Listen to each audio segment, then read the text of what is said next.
Allez, c'est parti. Et j'espère que vous êtes prêts. Bonjour à tous, j'espère que vous allez bien, j'espère que vous avez passé une bonne semaine. Donc il est samedi, et les samedis, à part Ravioli, c'est aussi Hebdo Explore. Donc Hebdo Explore est une chaîne qui fait partie du multiverse Histoire Explore. Donc c'est l'émission consacrée à un retour sympathique, bienveillant, et puis aussi critique sur l'actualité qui défraie la chronique, notamment avec chaque semaine quelques sujets qui ont été choisis, et vous allez voir, choisis avec particulièrement de soin. Donc n'hésitez pas à commenter cette vidéo sous le replay qui sera sur YouTube. Coucou YouTube, là on est sur Twitch, donc généralement en live, donc n'hésitez pas à vous manifester et n'oubliez pas le petit pouce pour soutenir la cause. Donc cette semaine on va partir tout simplement. Nous allons découvrir et explorer certains éléments d'actualité donc qui concernent dans cette première partie de cette vidéo. La vidéo est toujours en deux temps. L'actualité et notamment des éléments d'actualité que nous allons étudier sous le prisme de l'histoire et de l'historien. Et ensuite, dans un deuxième temps, sur une deuxième vidéo, donc toujours avec une partie dédiée aux jeux vidéo. Et donc les deux vidéos, pour éviter des mélanges du genre en l'occurrence, sont séparées. Donc pour vous permettre d'avoir une meilleure visibilité.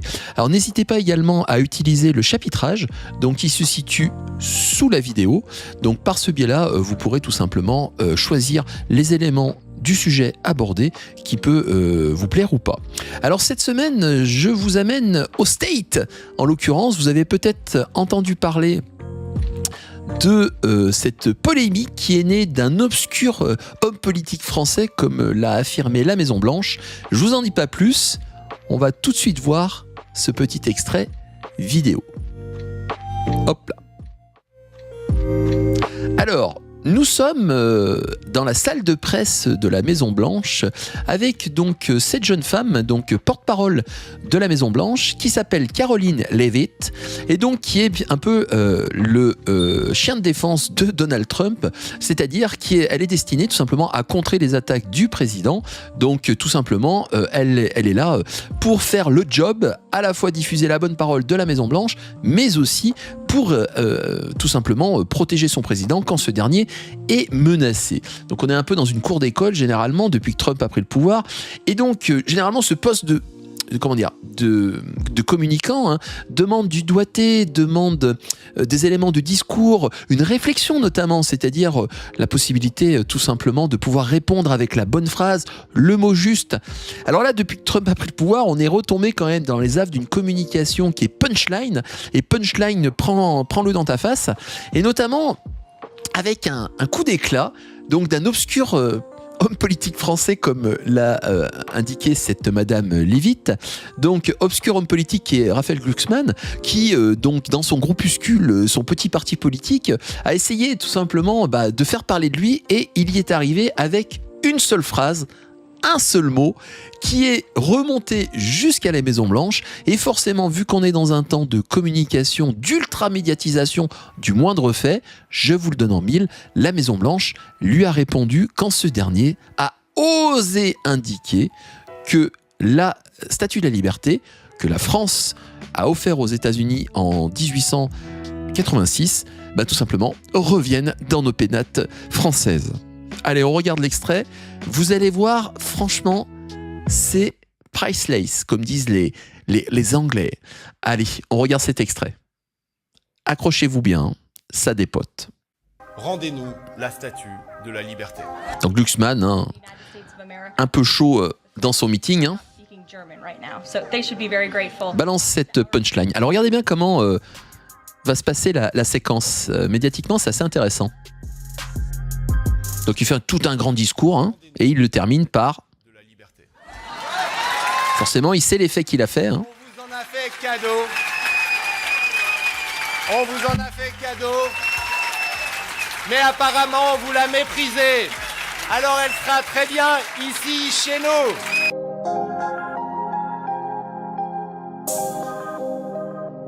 Is President Trump going to send the Statue of Liberty back to France? Absolutely not. And my advice to that unnamed low-level French politician would be to remind them that it's only because of the United States of America that the French are not speaking German right now. So they should be very grateful. Intéressé par ce genre de thématique, mais aussi l'histoire, le jeu vidéo, la géographie ou l'actualité, n'hésite pas à t'abonner à cette chaîne pour soutenir la cause. Donc on a un homme politique français qui est dans une logique de conquête du pouvoir, hein, donc social-démocrate, Glucksmann, et il décide tout simplement de se lancer dans une pique, hein, tout simplement. Il sait que médiatiquement ça va avoir de l'impact. Donc bonjour à ceux qui viennent d'arriver. Salut à toi, Olivier. Je vois. Hein. Alors, on va vraiment débattre notamment sur cette question de la Statue de la Liberté. Hein, pour revenir un peu, parce qu'on explore l'histoire. Hein, donc, pour ceux qui viennent de me rejoindre, hein, c'est un peu la marotte de la chaîne. Hein. Donc, nous avons notre obscur homme politique français, comme l'a intitulé la porte-parole de la Maison-Blanche. Alors là, ça envoie du scud. Hein. Donc, qui tout simplement, il fait tout un discours. Et en fait, quand vous étudiez son discours, quand vous l'écoutez, hein, en fait, il parle de la Statue de la Liberté, pas pouvoir la prendre. D'ailleurs, c'est pour ça qu'il s'en est justifié dans un post Instagram.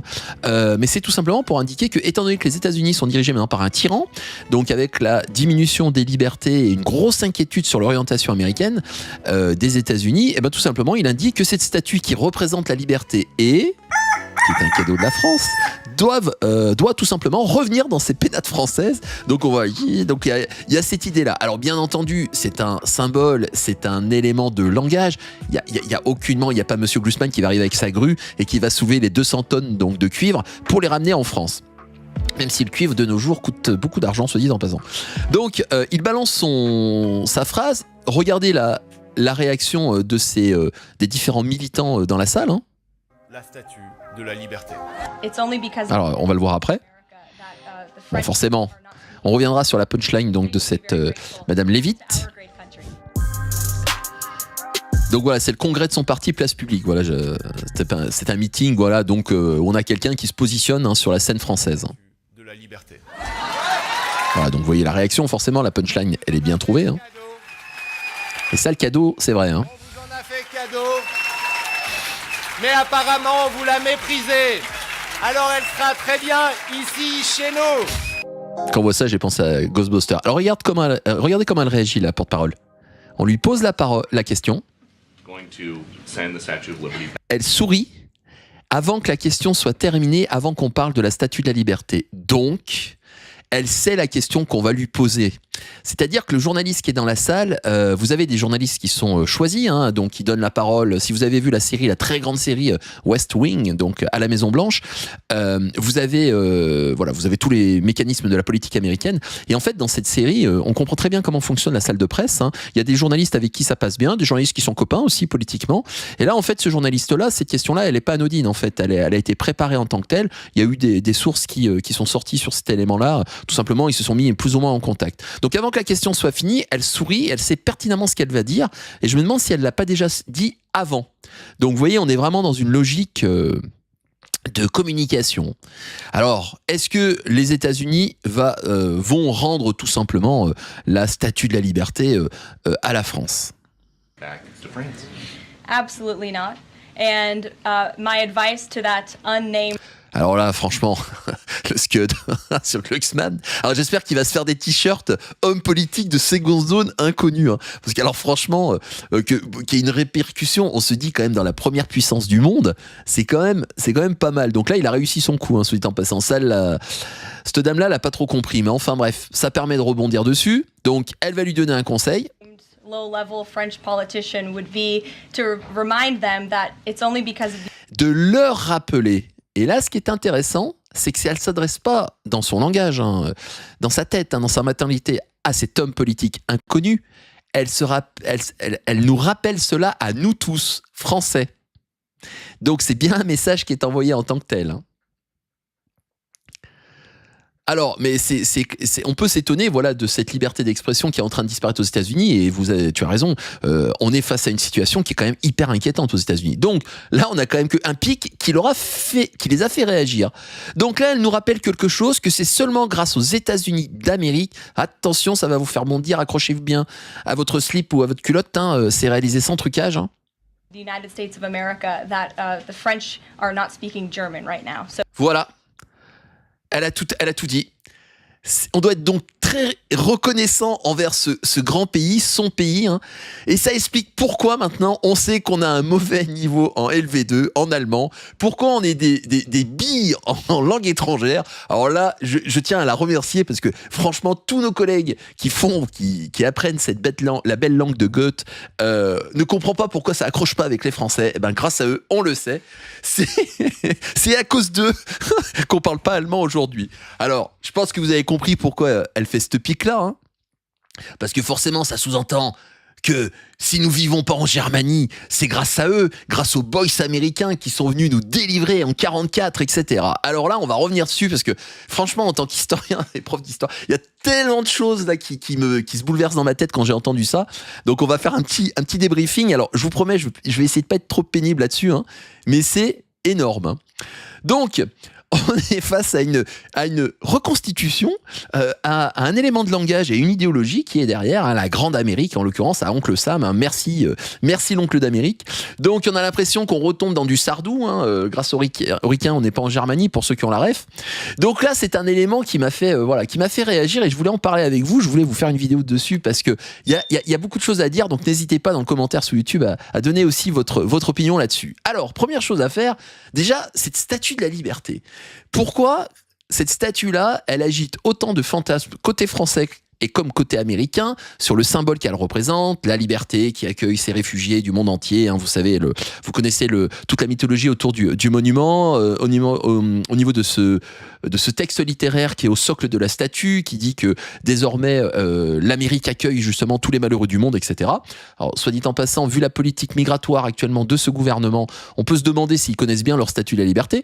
Mais ce qui est intéressant, c'est qu'en fait, on est face en fait à un monument qui démontre en fait le lien culturel, fraternel que possède la vieille Europe et notamment notre pays, la France, avec les États-Unis d'Amérique. Alors, je vous ai trouvé un article assez sympa. Alors, voyez, nous ici dans Histoire Explore, on utilise différentes sources, hein, et puis aussi du grand public, hein, parce que tout simplement, pourquoi pas, la vulgarisation est aussi une noble matière.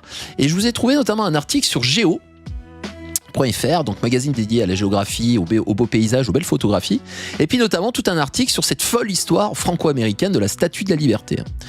Donc, nous sommes donc dans un article qui va résumer tout simplement la construction de cette statue. Alors, je vous montrerai quelques photos que j'ai trouvées aussi sur le début du projet et puis comment il a avancé, hein. Et donc, en fait, on est dans un monument qui va être une forme de cadeau, hein, que va offrir certains Français. Donc, par rapport à la situation américaine du milieu du 19e siècle, hein, quand les États-Unis sont dans cette époque de la guerre de sécession, avec un Nord qui veut abolir l'esclavage et puis aussi pour prendre son dessus sur un Sud qui utilise cette main-d'œuvre servile et qui ne veut pas s'en séparer. Donc on est dans une guerre civile, hein, la guerre civile qui fera plus de 300 000 morts aux États-Unis. Et donc cette guerre donc, qui déchire le continent nord-américain, les Français la regardent et vous avez en France un débat qui s'impose dessus, hein. Donc vous avez tout d'abord donc une fête, on vous explique, le 21 avril 1865, hein, vous avez une fête qui est organisée, voilà, donc chez Édouard de la Boulaye, donc qui tout simplement célèbre en quelque sorte, tout simplement la victoire de l'Union, hein, sur ce sud sécessionniste des États-Unis. Alors, ce qui est intéressant en fait, c'est qu'on est là dans un banquet républicain, donc entre gens bien nés et puis surtout avec des convictions politiques, et on est sous le Second Empire français, c'est-à-dire sous le règne de Napoléon III, le petit-neveu de l'autre.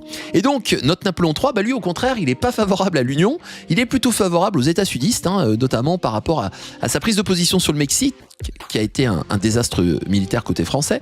Et du coup, donc la France qui s'ingère dans les affaires américaines, notamment à partir de, alors on vous dit dans le texte 1862, s'intéresse bien sûr à ce qui se passe aux États-Unis. Et donc là, on a nos républicains, hein, qui décident de créer une forme de monument, hein, commun entre les nations qui pourrait permettre un lien fraternel. Alors, Alors, dans les nombres de guerres et de batailles menées, oui, la France est loin d'être à la ramasse, et c'est pour ça que, Olivier, tu vas voir, je vais revenir sur cette idée-là de la Grande Amérique, voilà, qu'il va falloir un peu raison garder, s'il vous plaît, sur la Seconde Guerre mondiale, on y viendra tout à l'heure. Alors donc, sur cette histoire franco-américaine, donc une histoire déjà d'amitié, voilà, politique, hein, déjà, qui est assez politique autour de ce monument, et dans ce repas, vous avez un jeune homme de 31 ans qui est ici, avec une belle barbe, donc Bartholdi, excusez-moi, Auguste Bartholdi, hein, qui assiste à ce dîner et se trouve emporté par ce flot d'idées généreuses, hein, de liens entre la France et l'Amérique autour de ce monument-là, qui aussi doit célébrer la guerre d'indépendance américaine. Et donc notre professeur qui aimait cette idée, donc Édouard de Laboulaye, pense que on est en 1865, 1876 dans 11 ans, on pourra donc offrir un monument commun aux États-Unis pour le centenaire de leur indépendance. Centenaire permis grâce à qui ? Qui a permis cette guerre d'indépendance ? Je ne spoil pas, mais vous verrez que notre mademoiselle Lévite, il va falloir revoir un peu votre histoire, si vous voyez ce que je veux dire. Donc, je dis ça, je dis rien. Je tease. Hein. Et donc, notre monument, voilà, donc, se met sur le chantier, en l'occurrence, et Bartholdi, est missionné en tant que tel. Alors, c'est un monument qui se veut colossal, et on a différentes influences, tout simplement, qui surgissent. Alors, bien sûr, on a un attrait pour la culture gréco-latine très important, et donc, une des premières idées du sculpteur est de tout simplement représenter le colosse de Rhodes, donc comme c'est indiqué, gigantesque effigie du dieu grec Hélios, et c'est pour ça qu'on le reconnaît notamment par rapport à sa couronne autour de sa tête, avec ses différents allégories, on pourrait dire, de rayons solaires en quelque sorte. Et donc, voilà des idées, hein, qui transfugent. On parle aussi de la déesse romaine Libertas, hein, sous les traits d'une paysanne égyptienne, etc. Vous avez un ensemble d'éléments qui vont construire cette future statue de la liberté, et donc portée par Bartholdi. Alors, donc Yvonne, on va pas revenir sur l'histoire intérieure française, la question de certains territoires. Donc, il décide de présenter ce projet-là, et donc on indique qu'il retrouve une certaine écoute par rapport même du côté des États-Unis autour de ce projet-là, hein, qui célèbre cette amitié franco-américaine. Alors, cependant, on est dans un contexte, on a dit 1865, mais comme vous le savez, en 1871, la France reprend sa république qui avait été déchue par Napoléon III suite à son coup d'État de 1851. Et donc, on a un nouveau gouvernement républicain qui arrive, une période très instable en France, avec cette commune, guerre civile entre ceux qui refusent la défaite contre la Prusse, qui a tenté également, tout simplement, qui a gagné cette guerre franco-prussienne qui a coûté le trône à Napoléon III. Donc nous sommes en 1871, et donc la France perd l'Alsace-Lorraine, et cette Troisième République s'instaure dans cette situation ultra chaotique, mais le projet continue toujours, hein, et commence à obtenir des soutiens. Alors, ce qu'oublie notre petite conseillère en communication, alors n'y voyez pas de jugement de valeur, on va dire notre conseillère en communication de Monsieur Trump, Madame Lévite, donc ici présente, hein, qui estime, pour ceux qui viennent d'arriver, que les Français devraient plutôt être reconnaissants envers les États-Unis de ne pas parler allemand, hein, et donc que ce projet de statue de la liberté, qui est réclamé par un obscur homme politique français, comme elle le nomme, Monsieur Glucksmann, tout simplement devrait dire merci à la Grande Amérique, hein, et que cette statue de la liberté, elle est américaine, point barre. Alors bien sûr, c'est la boutade, je pense que vous l'avez compris, il n'y a aucun intérêt, il n'y a aucune volonté de M. Glucksmann de récupérer la statue de la liberté, mais le symbole, dans son discours politique, peut se comprendre par rapport au fait que les libertés aux États-Unis actuellement sont menacées. Et donc vous avez une mise en chantier de ce projet. Bien sûr, il faut de l'argent, il faut de la moulaga. Le gouvernement français, donc de McMahon, est pas du tout favorable à ce projet-là. Donc il va falloir collecter des sous-sous. Et donc nos républicains vont commencer à récolter des sous, hein. Et le projet qui devait arriver en 1876, il prend du retard. Il faut 5 ans pour collecter la somme. On parle, écoutez bien, la statue qui est un projet colossal. Hein. On parle d'un élément de 200 tonnes, plus de 45 mètres de haut. Elle coûte 400 000 francs de l'époque, ce qui est équivalent à 2 millions de dollars actuels, soit 1,6 million d'euros d'après l'article. Donc, un beau cadeau quand même. Donc c'est une collecte qui se fait sur les deux rives de l'Atlantique. Côté français, c'est relativement actif. Hein. Vous avez tout un comité, donc Union français, vous avez des républicains modérés, des personnalités qui y participent. Vous avez un engouement populaire autour du projet. Hein. Et donc, progressivement, on a le projet qui se met en place. Alors, il y a une photo. Ah, mais c'est une maquette. Une maquette de construction de la statue. Hein. Donc 45 mètres de haut avec une torche brandie. Hein.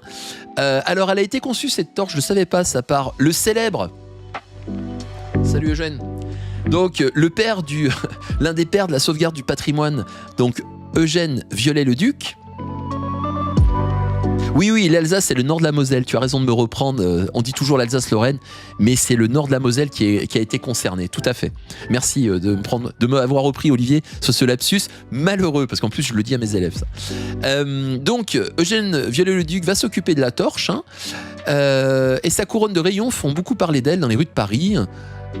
Donc on a une statue d'argile qui est créée, qui sert de maquette. Alors d'ailleurs, ce qui est intéressant, c'est que cette statue de la liberté va se diffuser aussi dans d'autres villes de France. Hein. C'est un élément on peut la retrouver à Saint-Étienne par exemple. On peut la retrouver à Paris forcément, il y a un modèle miniature. Et donc il y a vraiment un engouement autour du projet. Hein. Alors elle est exposée à l'exposition universelle de 1876. Ah génial, il y a les photos. Je pensais pas qu'ils les avaient mises. Donc on présente le projet. Donc aux yeux du public. Hein. Et donc il faut missionner aussi différents ingénieurs, et notamment l'entreprise Gustave Eiffel cherche tout simplement va chercher tout simplement aussi à mettre en avant son entreprise. Hein. On est dans cette lignée, la Tour Eiffel, 1889. Voilà, Bartholdi est peu connu. Hein. Alors on la voit, elle est où là? Le montage de la statue durera 2 ans et 8 mois. Les Parisiens qui habitent à proximité, c'est sur Paris ça. C'est énorme. Ils l'ont monté avant et ensuite ils l'ont tout redémonté. Le talent à la française. Voilà, donc les Français ont contribué. On indique que 121 000 New-Yorkais ont aussi donné. Donc les 100 000 $ manquants. Donc le piédestal va être financé. Alors, Monsieur Trump, là, Madame Leavitt, hein, donc la statue, là, elle a été financée par qui? Par Bibi. Hein. Donc s'il vous plaît, un peu plus de respect. Donc le socle, c'est vous, mais la statue, c'est majoritairement la France, hein, soit dit en passant. Donc, point de patriotisme à placer, mais bon, il faut quand même rappeler certains éléments. Alors en chiffres, donc elle fait 225 tonnes, la dame. Donc 125 tonnes d'acier, 30 tonnes de cuivre. Le socle en béton, pierre granitique, d'accord, 70 tonnes quand même. Il faut soutenir l'ensemble. Hein. 7,19 m. Alors, c'est la plaquette qui contient justement la date de déclaration d'indépendance des États-Unis d'Amérique, le 4 juillet 1876. 500 000 $ de l'époque ont été dépensés pour construire la statue et son socle. 10 millions de $ actuels, soit 8 millions d'euros quand même. Hein, où elle indique aux Français... Vous voulez nous prendre notre statue de la liberté? Déjà, vous devriez être reconnaissant. Et elle dit pas cet obscur homme politique là. Elle dit bien il au pluriel. Donc nous, les Français, on devrait être reconnaissant envers leur grand pays de pas parler allemand. Alors sous le ton de la boutade, j'ai dit ça explique peut-être pourquoi on a un mauvais niveau en allemand. Hein. Mais en fait, ça sous-entend que c'est grâce à eux que la France tout simplement a pu retrouver sa liberté en 1944. Donc là, on est dans la logique de la Seconde Guerre mondiale, etc. Alors oui, cette histoire n'est pas fausse.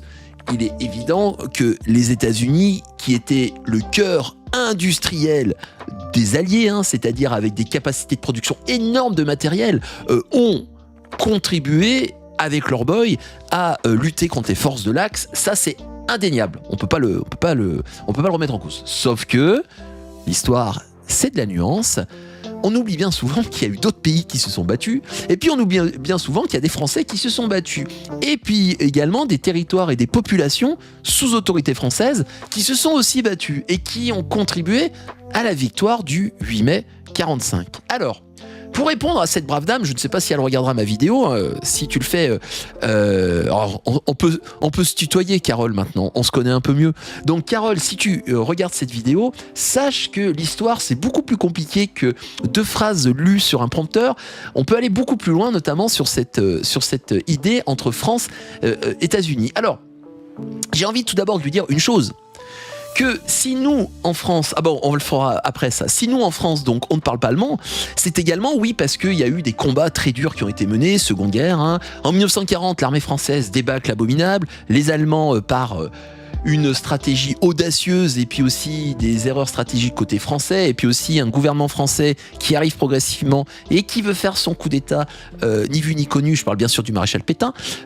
Vous avez voilà tout un contexte qui explique pourquoi l'armée française a eu cette telle débâcle en l'occurrence qui restera une des plus grandes défaites militaires de son histoire. Cependant, il serait quand même un raccourci de dire que c'est terminé et qu'ensuite la situation était telle. Vous avez des Français qui dès 1940 commencent à rentrer en résistance, des manifestations plutôt civiles. On a quand même des étudiants qui manifestent pour le 11 novembre sous l'Arc de Triomphe en pleine zone occupée par les Allemands. Et puis progressivement des réseaux qui se créent, des mouvements qui vont s'intégrer dans ces réseaux. Enfin bref, voilà, on estime que entre 300 000 et 500 000 personnes vont rentrer en résistance, vont résister à différentes échelles différentes, entre une personne qui fait un graffiti gaulliste sur le mur aux communistes à une personne qui va prendre des armes pour assassiner soit des officiers allemands, soit faire du sabotage. On n'est pas dans la même lignée en termes d'actes de résistance, mais c'est quand même de la résistance. Mais cependant, voilà, c'est ce noyau-là qui était présent en France. Il ne faut pas oublier aussi les forces françaises à l'extérieur, et notamment les forces françaises libres qui, grâce à l'Afrique, ont pu progressivement avoir, au niveau de Gaulle, une place autour de la table des vainqueurs.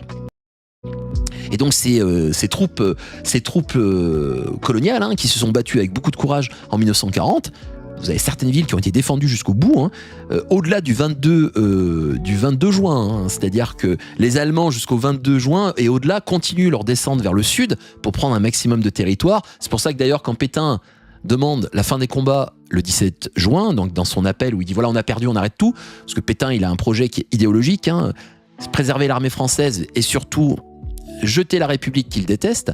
Les Allemands mettent 5 jours à répondre parce que tout simplement nos voisins teutons, eux ils continuent à descendre, ils sont dans une logique stratégique, aller le plus loin. Et les dernières villes qui tombent, c'est Saint-Étienne, Valence, Annonay dans le Nord-Ardèche. Et donc ces villes-là sont défendues par des unités, alors notamment Annonay en particulier, où vous avez des troupes coloniales qui se battent jusqu'au 24 juin. Et pourquoi les Allemands descendent? Parce qu'ils veulent faire aussi la jonction avec les Italiens, qui sous Mussolini ont déclaré la guerre aux Français le 10 juin. Car la situation côté français était déjà bien pénible. Sauf que les Italiens ont eu du mal à traverser les Alpes, les troupes françaises étant plus préparées. Bon, je vous ai fait un grand résumé, excusez-moi si c'était un peu vite, un peu brouillon. Bon. Un élément important, et en histoire, vous savez, on aime consulter des sources, je vais vous conseiller la lecture d'un très bon ouvrage qui permet de remettre les pendules à l'heure, et Carole, donc de la Maison Blanche, je t'invite à le lire, même s'il est en français. Je sais pas ton niveau de français, Carole, mais en tant que communicante, il faut que tu le lises. Alors, je vous montre ça, dispositif exceptionnel. Le voilà. Alors, je ne sais pas si vous connaissez ce très très très bon ouvrage, alors avec une Dream Team, notamment Jean Lopez, là, qui est un historien qui fait de très très bons livres. Je vous invite à lire son Barbarossa, là, qui est monumental. Alors le livre c'est un pavé, il fait 1000 pages, mais alors franchement vous avez toute l'explication de la conquête nazie de l'URSS, la logique derrière, les stratégies militaires de ouf qui sont étudiées et détaillées. Alors il faut aimer, oui, chaque historien a ses déviances. Moi c'est un collègue qui me l'a prêté, historien aussi, et je l'ai lu pendant des vacances parce que c'est quand même dense comme livre. Je vous dis pas les notes de ouf que j'ai pris dessus. Et donc là, infographie de la Seconde Guerre mondiale, j'ai soufflé à l'université où j'enseigne, ça serait bien de pouvoir se le procurer. Et donc la BU l'a tout simplement commandé. Et je suis allé le chercher la semaine dernière et je suis super content. Alors là, vous avez vraiment un livre qui va tout simplement par une infographie, mais alors de qualité. Je pense que des géographes, quand ils vont voir ce livre, ça va tomber dans je voudrais pas dire du géoporn, s'il vous plaît, excusez-moi du terme, mais c'est il y a une orgie de graphiques, une orgie de symboles. Donc calmez-vous, Voilà la qualité des ouvrages. Et c'est hyper pédagogique. Alors par contre, petit souci, c'est que c'est quand même hyper dense. Donc il faut prendre le temps de le lire. Est-ce que je peux vous le montrer ? Alors, je suis désolé, ouais, mon setup là, il est pas fait pour des grands albums. Alors, est-ce que je peux le mettre comme ça? Me regardez comme c'est magique. Alors, hop. Est-ce que non, là j'ai trop zoomé. Alors, on va plutôt faire comme ça. Là, on vous parle des pillages allemands en France. On vous indique quand même qu'en 1943, nos amis Teutons, ils ont pillé l'équivalent de 55% du PIB de la France. La moitié de l'économie française est partie en Allemagne. Donc un pillage généralisé. On estime, d'après les chiffres actuels, hein, que le coût des pillages allemands à la fin de la guerre, c'est plus de 120 milliards d'euros actuels. Hein. Donc c'est énorme, c'est colossal. Et donc forcément, voilà, c'est pas ça le sujet, hein, mais c'est surtout l'élément sur l'aide américaine. Alors l'aide américaine, matérielle, hommes, oui, mais cependant, quand on a quelqu'un qui nous dit « Mais vous les Français là, vous devriez nous remercier quand même, parce qu'en 44, c'est le boy qui est venu se faire tuer. » Je vous le demande dans le chat, et dans les commentaires, n'hésitez pas à mettre des éléments là-dessus. D'après vous, ceux qui débarquent en 1944, le 6 juin 44, qui sont-ils majoritairement? Allez, vous avez 4 heures. Alors, est-ce que ça vous dit quelque chose? Alors des Français, ben non. On n'était que 177. Donc c'était le commando Kiefer, hein, donc commando qui était sous drapeau anglais. Alors pour la petite anecdote, De Gaulle a toujours refusé de les reconnaître en tant que tels. Hein. C'est dernièrement que ces valeureux ont été reconnus par rapport à leur acte. Mais étant donné qu'ils se battaient sous pavillon anglais, autant te dire que le général, ça lui plaisait pas. Et d'ailleurs, De Gaulle a été averti au dernier moment du débarquement, quoi.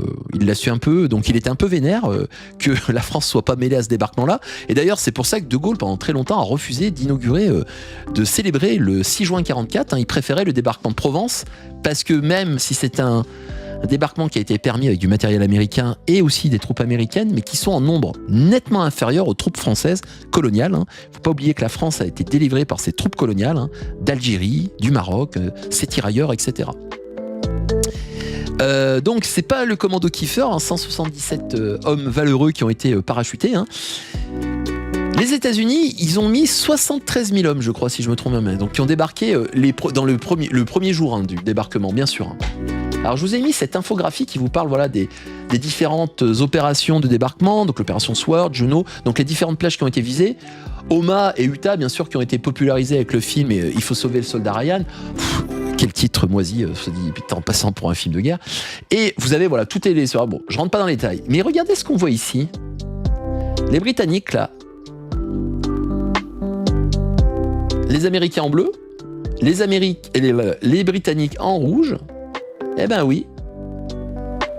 Donc vous voyez, en fait, ce sont les Britanniques, hein, qui ont été les plus nombreux à débarquer le 6 juin 44. Donc là, d'après l'ouvrage qui est vraiment de qualité, hein, donc l'infographie de la Seconde Guerre mondiale, on vous indique qu'il y a eu 81 465 hommes britanniques. Alors, britanniques et du Commonwealth, il y a aussi des Canadiens, etc. Vous avez donc 73 000 Américains face aux 55 000 soldats allemands. Et dessous, on vous marque l'effectif total des troupes britanniques, hein, mobilisées pendant la guerre. Merci l'Empire colonial, hein, encore. Et côté américain. Alors oui, bien sûr, l'effectif à eux seuls des États-Unis est très conséquent, mais cependant, il faut quand même pas oublier ceux-là. Hein. Donc, cette guerre-là, plutôt que de dire gna gna gna, c'est grâce à nous gna gna gna que vous parlez pas gna gna gna allemand, ça aurait été plus intelligent de dire... Mais nous sommes un pays relié par des liens d'amitié, hein, qui nous permet tout simplement d'avoir pu mener une cause commune, donc de libérer l'Europe et le monde ensemble dans ce beau combat. Oui, bon, je sais, c'est complètement utopique ce que je raconte, hein, vous vous doutez bien qu'elle n'aurait jamais dit ça. Hein. Étant donné que dans le Cénacle proche de Monsieur Trump, on a quand même quelqu'un, vous savez, qui fait des gestes du cœur et qui fait qui envoie plein de cœurs à ses amis avec son bras bien tendu. Hein. Donc, ça aurait été peut-être compliqué pour elle de donner cette image d'espoir. Hein. Pour terminer ce stream d'actu, parce qu'ici sur Histoire Explore, vous savez, on balance, j'ai envie de leur dire, on doit être reconnaissant aux États-Unis envers leur très grand pays, hein, si je reprends sa phrase, que les Français ne parlent pas allemand aujourd'hui. Et moi, j'ai envie de lui dire, mais ma Carole, mais mon Donald, c'est grâce à qui que de nos jours, vous ne parlez pas l'anglais britannique, que de nos jours, vous vivez dans une république parce que je crois quand même qu'il faut quand même rappeler quand même certains éléments, que les États-Unis sont devenus États-Unis d'Amérique en devenant indépendants de la couronne britannique, grâce à qui ? Hein, Carole ? Grâce, aux Français. Eh ben ouais. Et ça, c'est un élément qui, parfois, dans l'histoire américaine, est un peu oublié. Cette déclaration d'indépendance du 4 juillet 1776, cette terrible guerre qui s'est instaurée pour obtenir leur indépendance, avec George Washington, Thomas Jefferson, Hamilton, enfin bref, on va pas tous les faire. Vous avez une guerre qui a été permise grâce au Bibi. Au Bibi d'Europe de l'Ouest et Bibi principal, la France de Louis XVI. Alors, oui, on est en République, on parle d'un roi, mais il n'empêche qu'il y a quand même un lien. Alors, ce qui est quand même toujours étonnant, c'est un roi qui soutient une révolte républicaine contre une autre monarchie. Alors, vous savez... Ouais, j'arrête de faire bouger ma caméra, moi. Vous savez pertinemment pourquoi il y a ce tropisme, pourquoi les Français vont soutenir ces insurgés républicains. Parce que, tout simplement... Lafayette, oui, est allé sur les ordres du roi, mais tout simplement parce que vous avez une volonté de faire la niaque, pour pas dire un autre terme, aux Anglais. Les Anglais, peu de temps avant, ont gagné la guerre de 7 ans, en 1763. Là, donc vous avez le traité de paix qui dépouille la France de ses possessions coloniales nord-américaines, le Québec... la province perdue. Alors d'ailleurs, si le Canada veut rejoindre l'Union européenne, actuellement, il y a un bruit qui court. Mais alors, c'est une légende, je vous le dis tout de suite. Mais il n'empêche que ça serait un tel symbole. Enfin bref. Donc, on va pas leur faire 25% de taxes à nos amis canadiens. Et donc voilà, il y avait une volonté côté Louis XVI d'aussi s'opposer à cette mainmise anglaise et puis rappeler que voilà, de contredire les Anglais. Donc il y a ce projet qui est lié à un contexte géopolitique mondial. Et donc les Américains au départ sont dans une logique de demander de l'aide de la France, et au départ les Français, qu'est-ce qu'ils font ? Ils fournissent des armes. Alors vous avez notamment... en 1776, donc vous avez, alors ça c'est Charles Gravier, comte de Vergennes, qui va tout simplement mettre en place des échanges d'armes contre du tabac, contre du coton, de l'huile de baleine également, donc pour permettre aux insurgés de s'armer. Et donc bien avant 1776, vous avez déjà un petit Américain qui vient en France, Benjamin Franklin, donc le grand scientifique, et qui vient essayer de séduire les Français sur cette thématique de nécessité de les aider. Et donc il est ultra populaire, donc ambassadeur des États-Unis en France, et il va bien sûr tout faire pour permettre d'aider cette jeune république naissante là, qui est contestée et qui est en difficulté face aux troupes anglaises professionnelles, armées et nombreuses. Et donc, en 2 expériences avec de l'électricité, ça serait bien que vous veniez nous aider aux États-Unis, etc. Donc, il séduit la cour de Versailles. Alors, bien sûr, le gars, il est super malin. Dans l'article, c'est très bien indiqué. Il vient s'habiller d'une manière assez simple. Parfois, il vient avec sa toque de poil de castor. Là. Donc, forcément, alors à Versailles, c'est trop marrant. Donc, bon, c'est Versailles. Donc, on est voilà, dans une tentative de séduction. Moi, j'ai toujours ce mème concernant Versailles qui me fait toujours rire. C'est dans le film Marie-Antoinette, donc de Sofia Coppola, la fille d'eux, où on a Marie-Antoinette qui le matin assiste à son premier lever, où elle voit défiler des gens, etc., tout ça, et elle est complètement perdue de ce qu'elle voit, elle qui vient d'Autriche et qui n'a pas tout ce cérémonial Versailles, et elle dit... Tout cela est ridicule. Et vous avez sa gouvernante qui est en face qui dit « Tout cela, madame, c'est Versailles. » Donc voilà. Alors, le Québec. Et donc du coup, nous avons notre Benjamin Franklin qui séduit les élites françaises et qui permet tout simplement en quelque sorte, permettre de mettre en avant cette demande américaine d'aide. Donc au départ, on leur donne du matériel. On fait des échanges commerciaux et puis progressivement on se rend compte que c'est pas suffisant parce que nos insurgés, en face d'eux, ils ont une armée qui a été aguerrie lors de la guerre de 7 ans, qui est armée, il y a quand même un élément à prendre en compte, et vous avez un jeune noble, Gilbert du Motier, qui est épris de liberté et qui pour lui, ce pays qui est l'Amérique représente une initiative, on est vraiment dans l'esprit des Lumières. Et je vous le donne en mille, ce Gilbert du Motier qui s'appelle Marquis de Lafayette, 1757-1834. Donc lui, il va il va devenir admiratif de ce qui se passe aux États-Unis. Et puis surtout, comme tu l'as très bien dit, Olivier, hein, Louis XVI va vouloir une intervention américaine dans le contexte américain, militaire cette fois-ci. Donc le roi fut persuadé par les paroles de son ministre, hein, va approuver ce plan de soutien militaire. Hein. Et donc les officiers français qui veulent aussi prendre leur revanche vis-à-vis de l'Angleterre, prestige dans l'Angleterre. Donc le traité de Paris de 1783 atteste de la fin de la guerre d'indépendance américaine, avec notamment une victoire côté insurgé. Et ce qui est étonnant, c'est que la France, en fait, elle ne redemande pas les territoires nord-américains. Hein. Donc on voit que ces territoires ne l'intéressent pas. Donc c'est pour ça que ce que tu indiquais, Olivier, hein, est intéressant. Et puis ce qui est intéressant, c'est qu'en fait, cette guerre-là, on l'oublie bien souvent, en fait, c'est une guerre donc nord-américaine, mais aussi vous avez d'autres batailles en Europe, notamment en Espagne. Donc on est vraiment sur une guerre qui est beaucoup plus large en fait. Alors, c'est où que je l'ai noté? Donc dans les Caraïbes, en Inde, vous avez également donc des éléments de bataille. Alors je les avais lus où? Voilà, les armées des Bourbons de France et d'Espagne assiègent les Britanniques à Gibraltar. Donc on est sur un contexte qui est presque mondial, dira-t-on, mais qui fait partie de ces éléments de stratégie de l'époque. Et donc, voilà notre loulou. Loulou 16, qui a encore sa tête sur les épaules. Là, donc ça c'est un portrait quand il était jeune. Tout simplement a participé à cette indépendance américaine. Et donc, la petite Carole, si les Français ne parlent pas allemand aujourd'hui, certes, vous êtes une république grâce à la France. Donc, un peu de modération, s'il vous plaît, dans ces propos. Hein. La nuance fait jamais de mal. Donc voilà pourquoi je voulais rebondir sur ce petit pic, parce que ça permettait de réactiver pas mal de connaissances autour de cette situation, notamment ce contexte autre, et puis se plonger avec bonheur dans des références historiques. Alors toutes les sources, elles seront sous la vidéo, normalement comme d'habitude. Le chapitrage sera permis.